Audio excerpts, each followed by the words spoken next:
বেলাগাম আত্মপ্রচার, logo না লাগালেই বন্ধ হবে টাকা। প্রায় 10 বছরের রাজত্বপাঠ, কিন্তু কি পেল ভারত, কি বা পেল বাংলা? 21-এর ভোটে ঘাট ধাক্কা খেয়ে এখন হাতিয়ার হয়েছে বাংলার মানুষের পেটে লাথি মারা। একের পর এক কেন্দ্রীয় প্রকল্পের টাকা আটকে রাখা, কিন্তু তাতেও কি 24-এর ভোটে জয়ের মুখ দেখা যাবে? বাংলার 80% বুথেই নেই বিজেপির কোনো সংগঠন। 21-এর ভোটের পরে আর কোনো নির্বাচনে আসেনি জয়। দল ছাড়ছেন সংসদ থেকে বিধায়ক, বসে গিয়েছেন দলের আদি নেতা থেকে কর্মীরা। একের পর এক সভায় নেই কোনো ভিড়, তবুও চলছে বেলাগাম আত্মপ্রচার। সেই প্রচারে আবার সামিল না হলে নেমে আসছে ফতোয়া। দেশের প্রধানমন্ত্রীর আত্মপ্রচারের প্রবণতাকে হাতিয়ার করেই ফের মমতা বন্দ্যোপাধ্যায় সরকারকে পেঁচে ফেলার চক্রান্ত করছে কেন্দ্রের সরকার। তাই নেমে এসেছে নয়া নির্দেশ।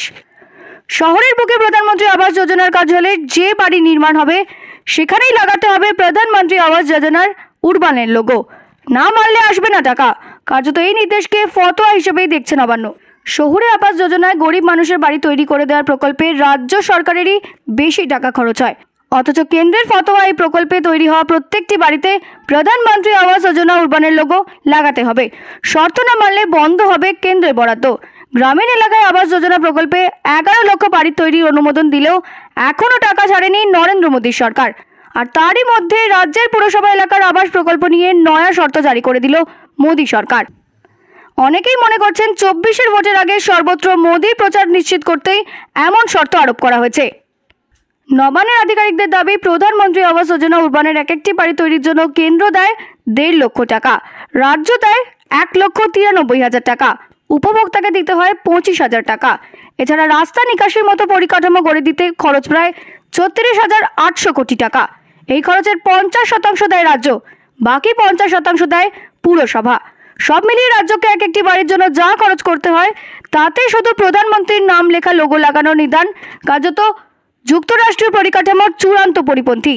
তাই রাজ্য সরকার সিদ্ধান্ত নিয়েছে এক একটি বাড়ির জন্য কাকে কত টাকা খরচ করতে হবে তা দেওয়া থাকবে লোগোর সঙ্গে।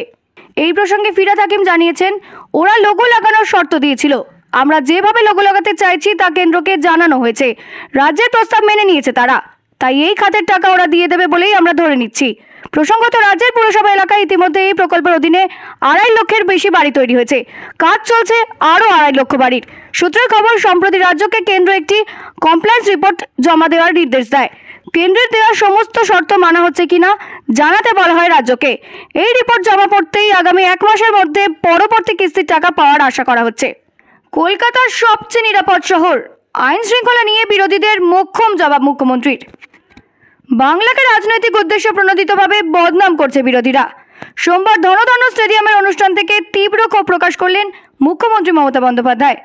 একই সঙ্গে কেন্দ্রের দেওয়া নথি অনুযায়ী কলকাতাই যে দেশের সবচেয়ে নিরাপদতম শহর তার উল্লেখ করে মোক্ষম জবাব দেন মুখ্যমন্ত্রী। এদিন রাজ্যের উন্নয়ন ও সাফল্যের খতিয়ান তুলে ধরেন মুখ্যমন্ত্রী।